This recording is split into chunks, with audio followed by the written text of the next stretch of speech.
Hello again, listeners. This is Cheryl Richards with Catapult Employers Association, and thanks for tuning into our Workforce Rewired podcast. Last episode, we were talking about change fatigue and how to navigate your employee base as you're working through some of those changes.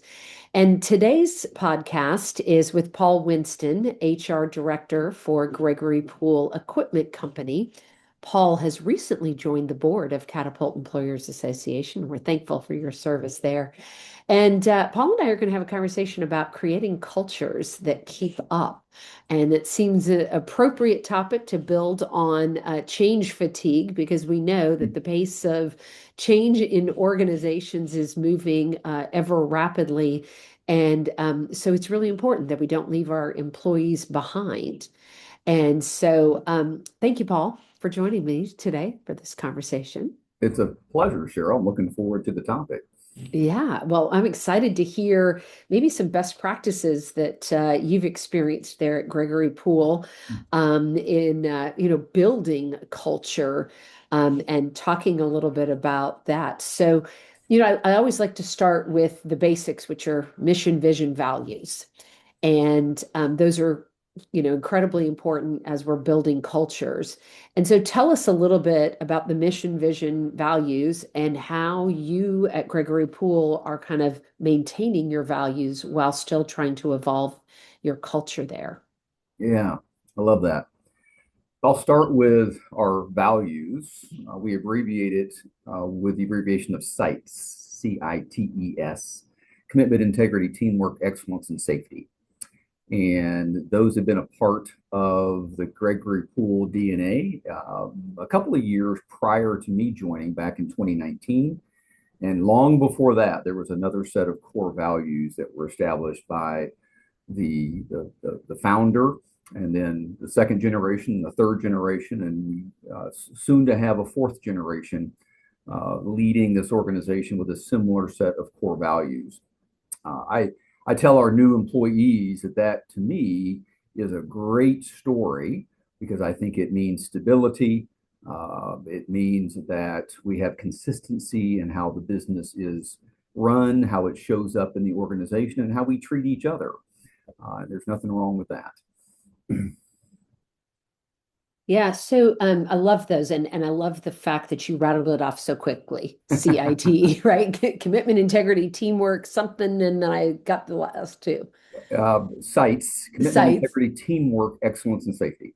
excellence, and safety. All Mhm. right, so let me probe a little bit on excellence there, because excellence is really about best practices and pushing the bar farther and kind of setting your sights on being the best in class. And so how do you balance that value of excellence in what you're doing and then kind of create this adaptable culture at the Mm. same time? Yeah.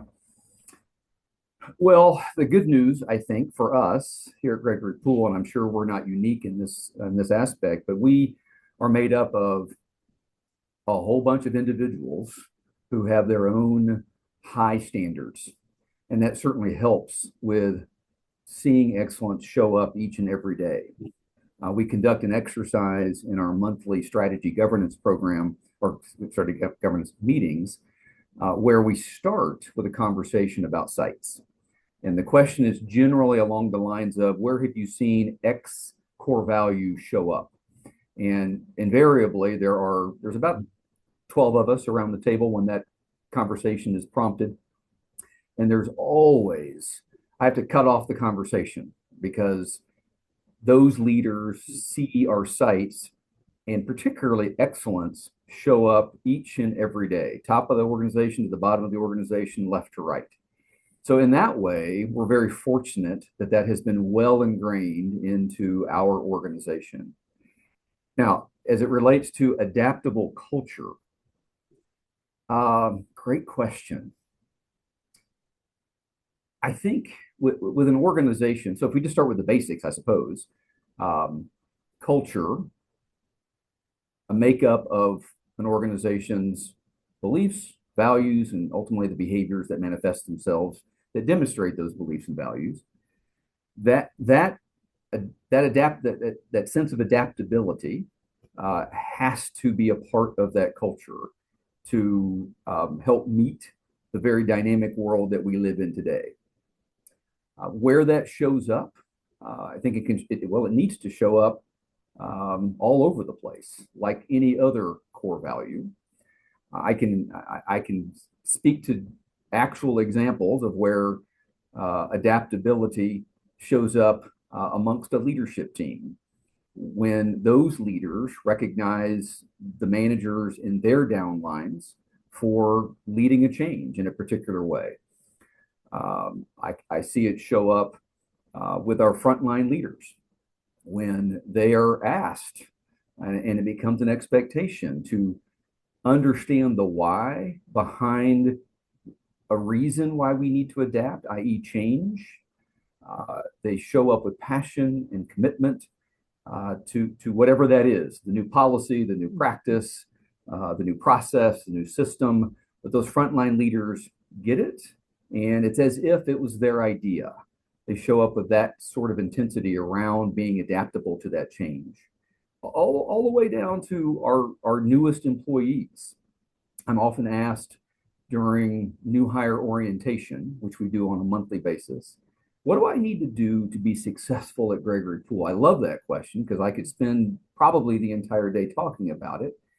But I start by answering this way: know the CITES, live the CITES, make it very apparent that everybody around you can see the CITES within you. With that, I think there's an opportunity, and this is maybe something that we move towards here at Gregory Poole. There's an opportunity to answer that question in this way also: become comfortable adapting to change. So we've introduced it right as they come in the door. We're talking about it, demonstrating it at all levels of the organization. And at the top of the house, we have those leaders recognizing and rewarding their downlines for doing what we've asked them to do as it relates to adapting to change. Yeah, it's boy, I resonate with so much of what you're saying. We at Catapult, one of our core values is also excellence. Yeah. And I say to our team a lot that we have to be best in class in HR so that we can then lead our members with best in class HR. And like your sites, ours involve community, excellence, innovation, integrity, and service. And we every other week live those values by nominating other staff members for living the values and recognizing them company-wide. And I've noticed that we're really, really good when it comes to community and service and innovation. We struggle when it comes to nominating for innovation or excellence, right? Because those sometimes are at odds. People see in their mind they're at odds with, well, I'm service, I'm not innovation. And so I'm curious, since you chuckled when I said, some of the pain that we're struggling through. Do you ever feel like you've got different camps in your cultures where you've got those that are, maybe your new hires that are asking those good questions about how do I succeed here? And you say, show up and you adapt. And you talked about your frontline leaders that are adapting, but I got to imagine you got a few stragglers in the back. And so how do you pull them along? I wish I could say, no, Cheryl, that's not what Gregory Poole is like. But this is maybe my sixth organization that I've had the pleasure of working for and serving as a leader in. And I would dare say, I think it's an accurate statement that every organization with two or more individuals is going to have different camps. Yeah. I that's a great couple things maybe kind of bubble up for me here. Give me a second.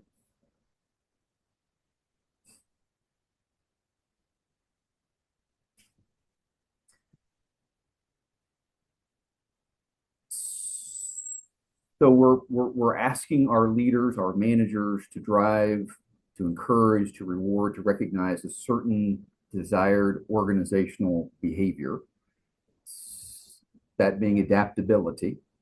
I don't think that's any different than any other desired organizational behavior. could be the five core values that I mentioned, or an assortment of a long list of others.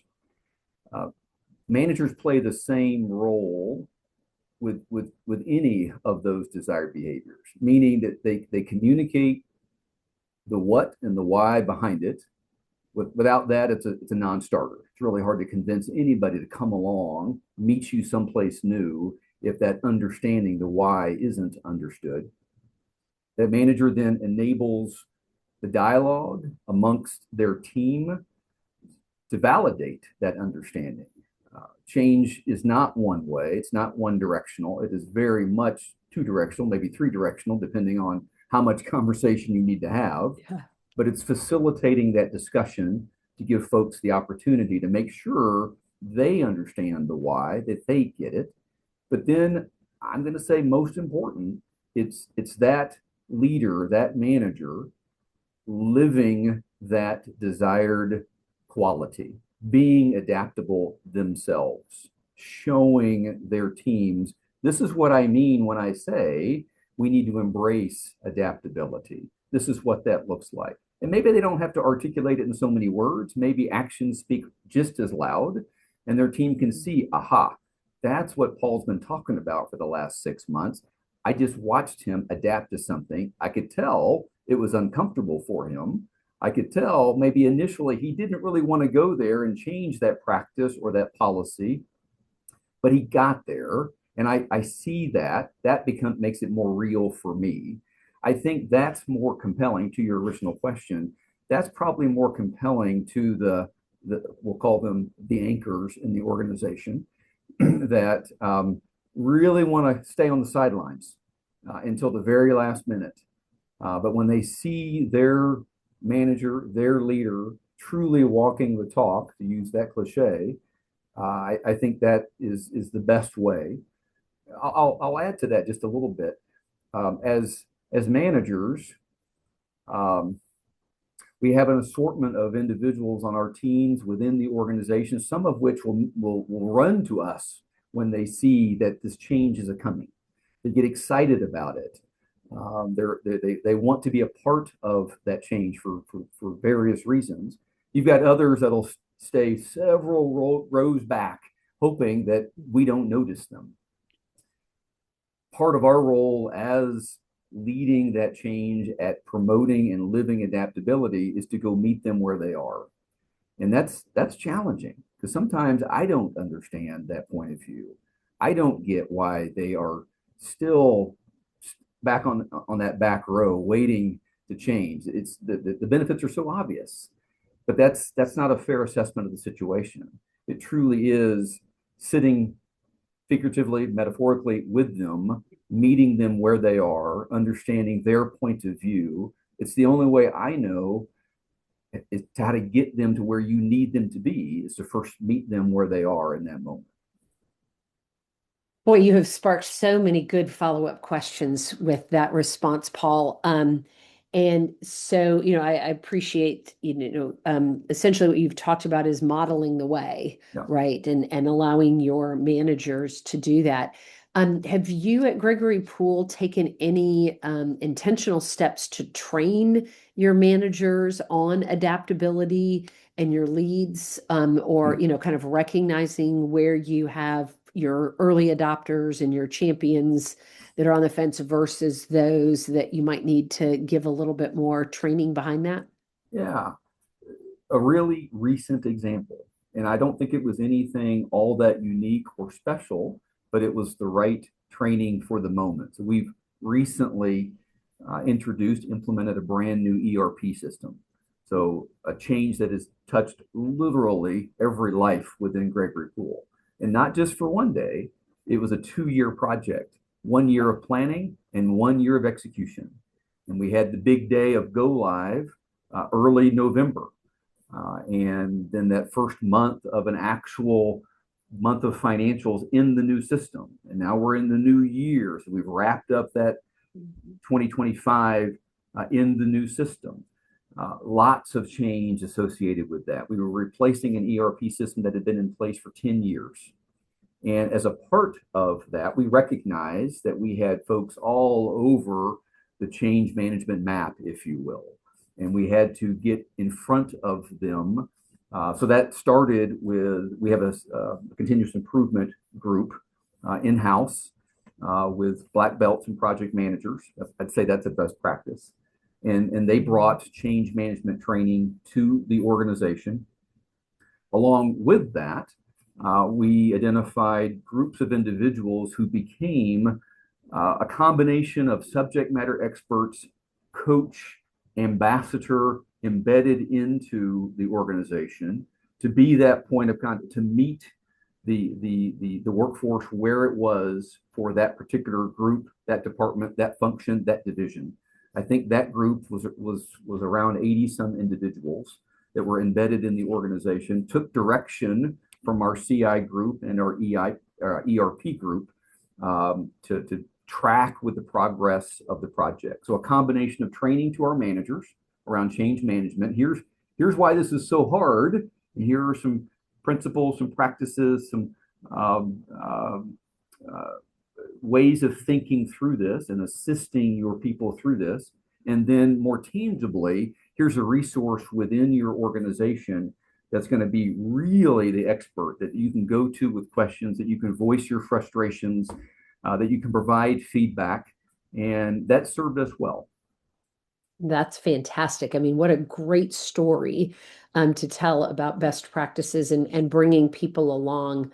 And when my other follow-up question was going to be, have you had the experience where you have somebody who's sitting there that says, and your ERP may not be the right example, but this too shall pass. Like, I'm not going to get on board because this is another change that's just coming along the pipeline, and I'm just going to wait this one out. Yeah. And how do you work around that to kind of create a culture that's really going to keep up? Yeah. Well, great question. And the first example that bubbles up for that would be our current performance management process. We introduced a online performance management cycle back in 2022, and it was replacing a paper version, one-time sit-down annual review paper version that had been in place for over 3 decades. And participation in the former system was very low. Very little value was derived from it. Very, very little effort was put towards it. It wasn't a part of the corporate lexicon, if you will. It wasn't being talked about. 2022 came along, and we introduced a new, just a year prior, a new HRIS system. It had some good functionality around performance management. We took advantage of that. But not just the system, but a cycle or a process of conversations around that. And I can tell you with absolute confidence, because I had folks tell me to my face, this is the flavor of the month, the quarter, the year, and we'll just write it out. Now, what has happened is in the years since, every year, there has been a renewed focus on it. I'm very fortunate in that way. Company leadership gets it. We've all worked as HR professionals with leaders who get it and help us move this kind of work forward. And we've had the opposite scenario. Mm-hmm. Currently, I'm very fortunate in that way. And so performance management never did fall off the radar. It never did fall down the list of priorities. Actually, it was, we identified some metrics that we govern through our strategic planning process. So every month, we were looking at numbers, completion rates of goal setting, mid-year reviews, annual reviews, 90 and 180-day check-ins, things of that nature. And we raised the visibility of all managers, gave them the tools they needed to see how far along they were, gave them fingertip access to that data. And that helped. And then I would also say in the last year or year and a half, maybe, we've had some new leadership join the organization. And they have come in with a fresh perspective on the value of performance management. They saw what it can do from their former organizations and loved the fact that we had something a bit more formal, very formal within Gregory Poole, and they are driving that behavior like nobody's business. HR can almost step away and say, you know what, this really isn't an HR process. It's a business process. Just listen to your leaders. So from 6 years ago of I'll just stay on the sidelines, kind of wait for this to pass, to this recognition of, oh, this is going to stick around for a while because we mean business with it. Yeah. Yeah, and boy, isn't that a great case of leaning into your talent and having the right talent at the table during the right time in an organization. You talked about how much you love doing your new employee orientation, and that's one of my favorite times. We also do it monthly, and I just did it this week with 7 new hires that we just brought into Catapult on our learning team. And I said, I love the energy and the enthusiasm and the excitement and the fresh perspective that you all are bringing to the table. And I ask for that feedback, and give them an open invitation to say, tell us how we can do things better, differently, streamlined. Here's our core, mission, values, vision, where we want to go, but how we get there, we need the collective strength of everyone bringing us along. And, I think that that speaks volumes to the talent that you have there at Gregory Poole. Would agree. Yeah. Yeah. I'm mindful we're getting close, believe it or not, already to the end Wow. of our time. I told you this goes so fast. But I do want to ask you another kind of two-part question around the leaders in the organization, because we talked a little bit about the managers and kind of how you train them on adaptability and bringing their people along. Selfishly, I'm interested in this question because of the seat that I sit in at Catapult. I'm driven by innovation. I'm a maximizer on the Strengths Finder. I'm all about first in class, best in class. And so, my question to you is, how can leaders, not the managers, but the leaders of organizations, really encourage innovation without creating chaos in the system and leaving folks behind? Do you have any tips and tricks? Wow. Well, first of all, I think in today's world, there's always a degree of chaos. And the effective leader knows that. To wake up any particular day thinking there's not going to be any chaos today would be a naive line of thinking. So just kind of put that out there. We know we're going to have to deal with it, so let's just get ready for it.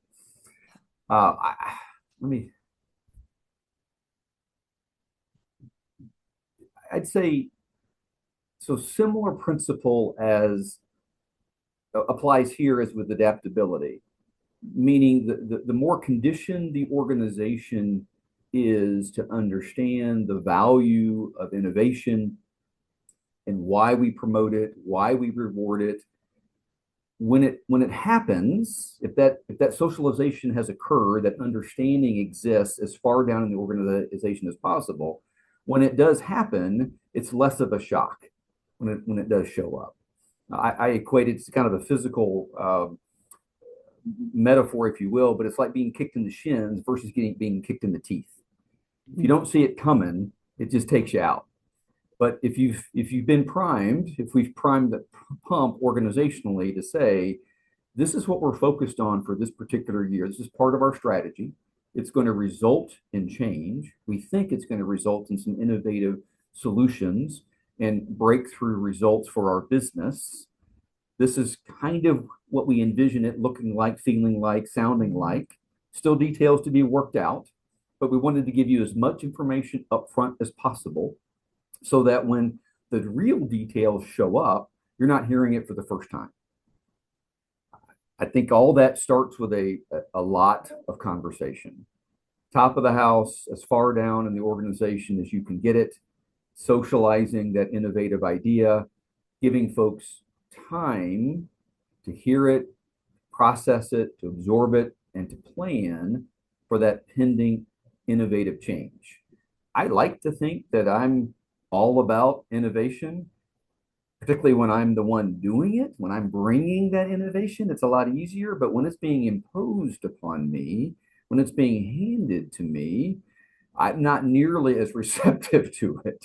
Yeah. So that's a good reminder to me. That's probably the mindset for most of our employees, at least in the beginning. What? Another idea?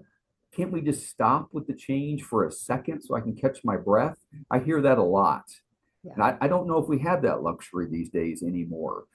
I've heard, I don't know who coined it, but I've heard our CEO say this several times, and I love it. When the pace of change on the outside is outpaces the change on the inside, it's just a matter of time before that team or that organization becomes irrelevant. And first time I heard that, it really left an impression. That term irrelevant is a scary term for me. I don't think any of us want to be on the other side of relevance. But change is probably the single most determining factor as to how relevant we are. I think about the HR team here at Gregory Poole. We stay static, we're already behind. We stay 2, 3 steps ahead, we might be caught up with the rest of the organization. So to your original question, encouraging innovation without creating chaos, you got to acknowledge chaos is going to happen to some degree, and we condition ourselves and our teams for that. But the planning, the upfront communications, the socialization of the ideas, I think all help to mitigate some of that chaos. And then when you're on the other side of that change, and I've been at Gregory Poole long enough now to see this firsthand, just as a good reminder, when you're on the other side of that change, the chaos isn't nearly as scary. You can call that out and say, remember how we were feeling 6 months ago, 12 months ago, 2 years ago? Now look at us, and we can physically and emotionally and mentally experience that change, mostly positive change. And I think that helps us cope with this idea of chaos. I don't think it's ever going to go away. We just have to get a whole lot better at negotiating. Wow. Well, I was going to ask you a summary question, but I think you just summarized it beautifully there with your perspective. And I think I might have to steal that quote Yeah, around the pace of change. yeah, I have one that I use with our team that I don't know who coined it either, but the pace of change will never be as slow as it is today. right, And right. that's like yours. If the pace of change, Yeah, outside becomes faster than that inside, you become irrelevant. And I yeah. think those are good words of wisdom to take forward. So, Paul, thank you. This was so much fun, and I think Likewise. maybe we might have to continue the conversation in another episode down the road. But really appreciate you sharing your insights on creating cultures that keep up for Certainly. our listeners. These podcasts for Workforce Rewired will be aired on our YouTube channel. And so we will look forward to many more conversations there. Paul, thank you so much. It's been a pleasure. Thanks, Cheryl. My pleasure too.